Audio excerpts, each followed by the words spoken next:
Hindi pa ako nag-try ng ube kasi mas Tapos, nabibili sa akin. may yung nabibili ganito. na ano ma'am yung condensed na ube, may Ay, flavor. oo. Yun, mas Yung mas ano, bet ko yun. Jolly Cow o Jersey. Wala kasi ganun dito Oo. eh. Ayun yung condensed na ube, masarap din. Ilalagay dito. Ako kasi, kaya mas gusto, if nakita niyo yung brand na gamit ko, ito yan. Simula bata ako kasi Di ba? Parang bata pa ako niya na wala na sa Pilipinas naman.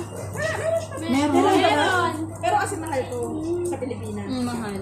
Ang milk maid. Tsaka milk maid at tsaka carnation ng gamit ko. Carnation. Ano ba, Angel yung mura siya, diba? Hinanay carnation. Ano na siguro? Paano yung... So, ayan na po. Gumagawa si Ate Ana ng yema cake frosting. So, Kompleto na yung sa ano natin. Yung sa condensed milk.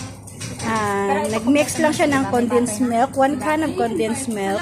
Then 1 can of evaporated milk. Then cornstarch. And then Isa lang? after this one is see, It become malapot.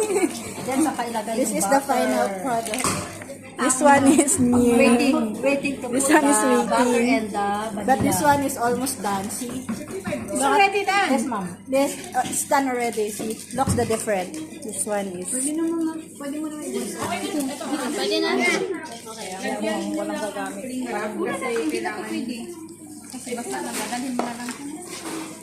Kailangan ko... Soon to be baker. Saan to? Sorry. Hindi ko alam kung makagamitin pa yan.